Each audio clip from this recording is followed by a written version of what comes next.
Hi everyone, I'm from ChargedUp. Welcome back to our interview series, and today I have Pei Hua from Aerovest here with you today. Pei Hua, you spent a lot of your career investing into infrastructure projects across the region. So could you tell us more about your background and what led you into the energy transition and electrification space? Sure. Thanks for having me, Valerie. So I want to just say it on the onset that today I'm sharing my views as a infrastructure investor on a personal basis. It doesn't represent the view of my employer or any of the portfolio companies. With that, I actually started my career way back in infrastructure advisory and financial modeling. Back then I worked on large scale projects, renewable energy, digital infrastructure, things like data centers, telecom towers, and also on a few ports and logistics and also software companies. The experience gave me a good understanding about infrastructure and also gives me a good base to do infrastructure investments, because infrastructure investments is all about cash flows, understanding if they are contracted, understanding if they're long term. It is also about risk. How do we split the risk among various parties? Who takes what type of risk? And it's also about the capital stack. How do we split up the capital stack so that different capital providers can come in? With that, I moved a little bit into principal investments and platform building, and I continued the work. Renewables, hydro, solar, wind. Did that in a variety of Asia Pacific countries. Started with China, then Vietnam, Philippines, and then more recently India. What principal investments and also investing in infrastructure has taught me is that the most value is found not in single asset transactions, but in platforms. It is at the platform where capital lies, human capital, financial capital. And it's also where access lies, access to governments, access to your customer lies. So my career since has all along been in energy transition. And energy transition at one level is about decarbonization, although that word has sort of went away with the times. But energy transition is also about rebuilding large parts of our real economy. So, transportation, industrial parks, data centers, power systems, power grids, the way we generate power, and also in certain countries and certain times, how we get clean water and how we deal with our waste. And electrification is interesting because electrification sits across all these various themes of energy transition. And for example, if we electrify our buildings, if we electrify industries, if we electrify transportation, a host of other questions arise. And they are, where do we get the power from? At what price? What's the price of electricity in that country? What is the energy mix?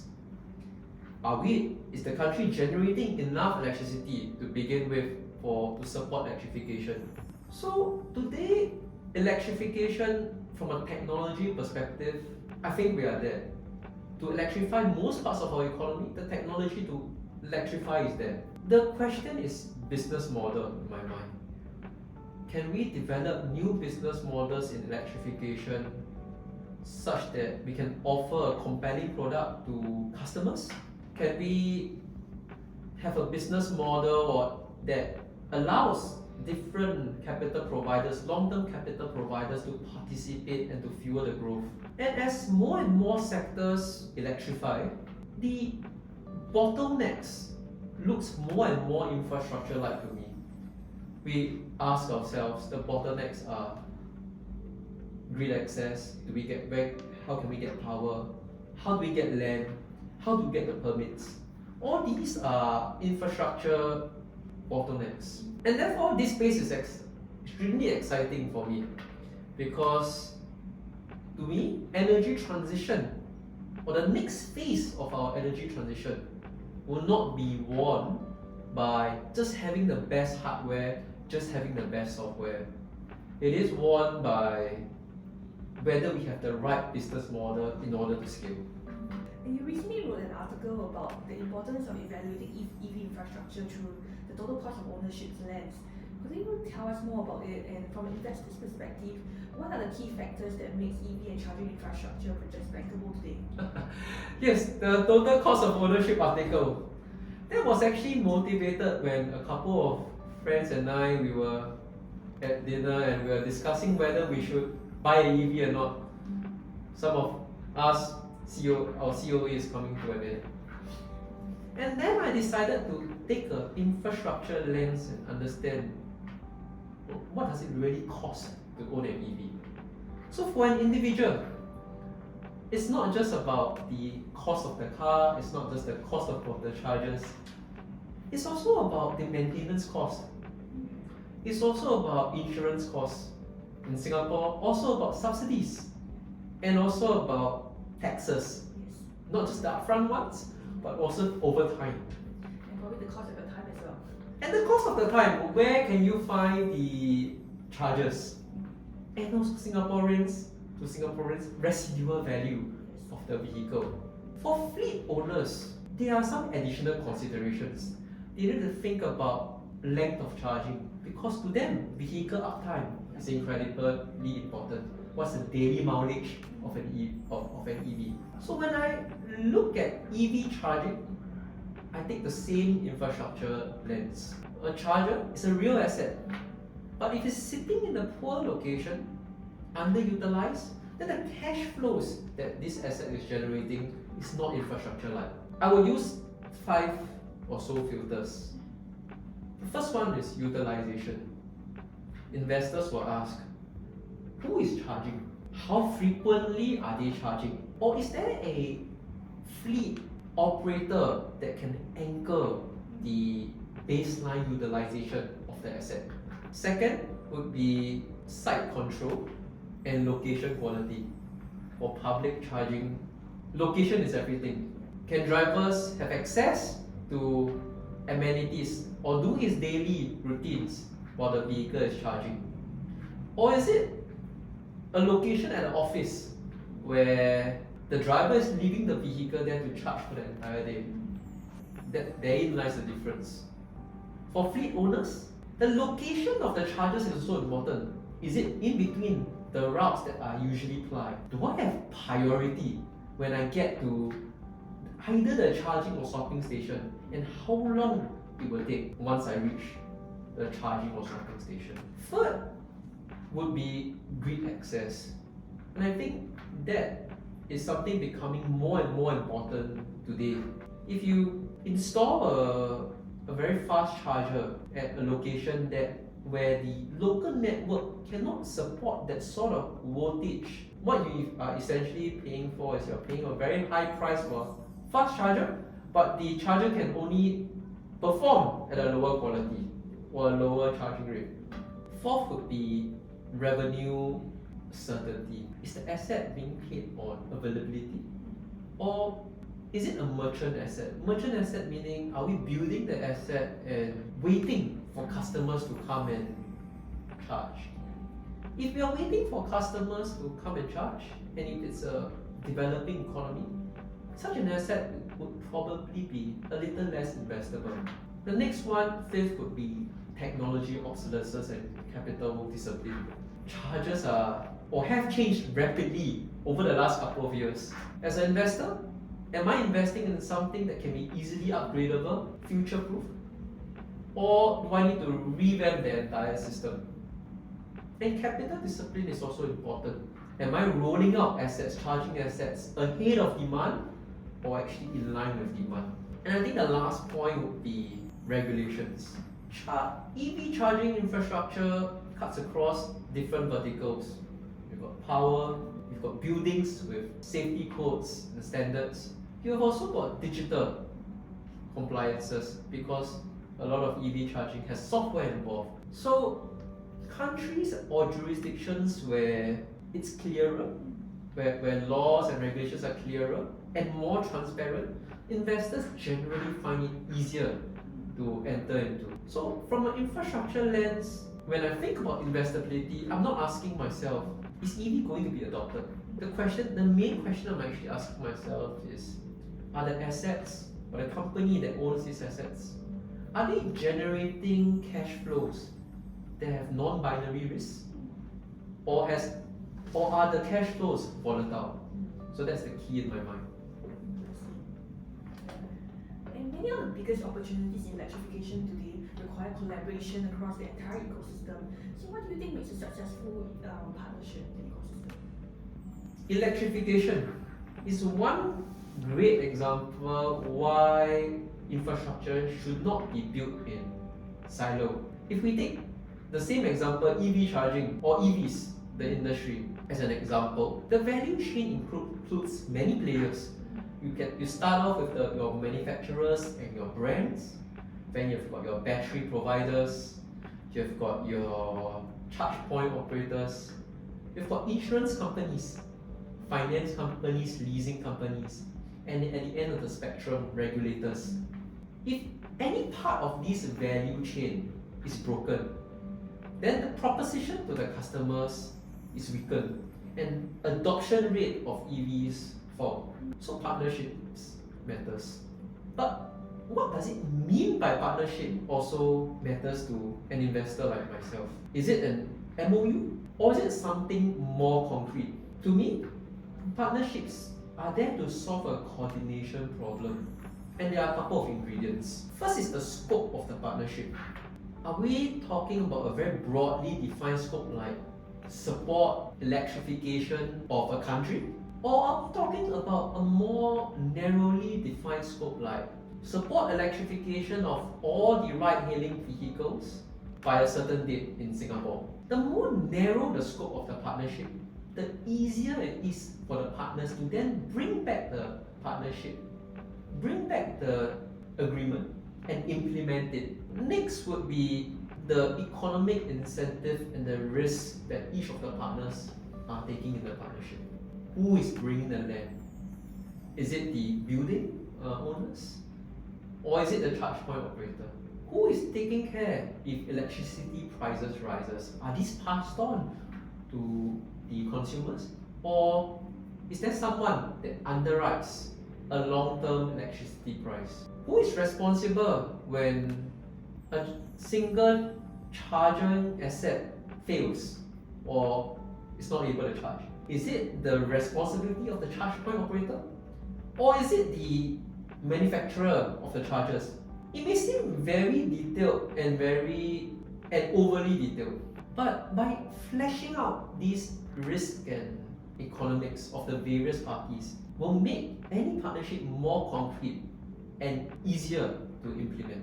Third would be, in my mind, a focus on the customer. Partnerships are there to serve ultimately a customer group. And customers, they don't care about how complex the ecosystem is or how complex the partnership is. All they care about is, I need to charge my car, I need to charge my vehicle. Where do I go? How far is it from me? How much do I need to pay? How long do I need to spend there? And ultimately, the best partnerships are the ones that solve a real customer problem. And I would say the last ingredient is scalability. And that's especially important for investors. Many partnerships start off as pilot programs, which is great. It allows the partners to get to know each other's capability. But for it to scale, it needs to have some sort of standardized framework agreements, so that assets can be rolled out not just in one location, but across multiple locations, across multiple countries, or even better so, across multiple asset classes.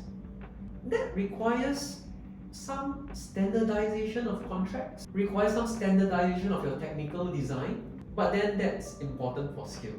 But the story is also a little bit more nuanced in Southeast Asia, because we are in a diverse group of countries here, and local customer preferences, taste and preference, how they do charging, how they use their vehicles may be different across countries. So although the partnerships need to have enough structure for it to be scalable, it also needs to have enough flexibility for it to scale across multiple countries. So to me, the strongest partnerships are the one that creates alignment. And by creating alignment, it creates a great value proposition for customers, and it also creates cash flows that are investable for investors like myself.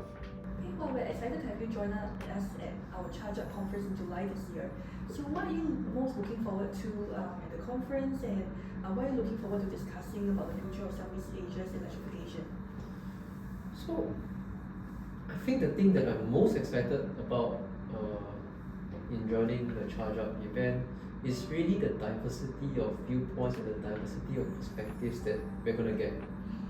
But electrification cannot be seen in isolation, and as we discussed earlier, it cuts across multiple businesses, things like ports, transport, buildings, and all. So I'm looking forward to speaking with fleet operators, technology providers, investors, policymakers. From my years of infrastructure investing, I think what I've realized is that a successful infrastructure investment depends on identifying the right bottlenecks early. Is the bottleneck grid access? Is the bottleneck customer adoption? And it's only by having a large number of participants from different perspectives that we can truly understand where the bottlenecks are. Coming to Southeast Asia, what excites me most about Southeast Asia is that it's in a phase of growth and maturity. In mature markets, things like the charging infrastructure, the policy, they're more or less fixed. But in this part of the world, Southeast Asia, because we're still growing, maturing, there's still room to adjust and to mold the industry. But being in Southeast Asia also creates its own series of challenges and opportunities. I think the key challenge would be we are in a very fragmented geographically, or rather countries around the region are very fragmented geographically. Customer preferences, policies, grid codes, they're not the same across countries. And therefore, operators, investors, companies, we need to customize and to take into account the nuances of the various countries. But the opportunity is great. We are in Southeast Asia is growing, it's urbanizing at a rapid rate. Income levels are also rising. And governments are also becoming more and more cognizant about energy transition, about energy security. And therefore, electrification doesn't need to be a single project by itself or a standalone project, but could be part of a large, wider infrastructure upgrade. Because the infrastructure upgrade is really required for countries to support its income growth. Another thing that excites me would be the practicality of questions. Over the last couple of years, the questions that are being asked have changed. A couple of years ago, questions were surrounding adoption rates, targets.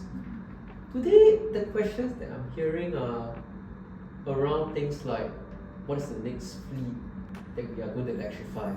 Where is the next depot going to be? And to me, that sounds like a shift from ambition to implementation. And implementation is where infrastructure investors like myself are interested, because we are not asking whether EVs will be adopted anymore. We are asking the question if the assets, the companies that own the assets, are generating cash flows that are durable and investable by institutional infrastructure investors.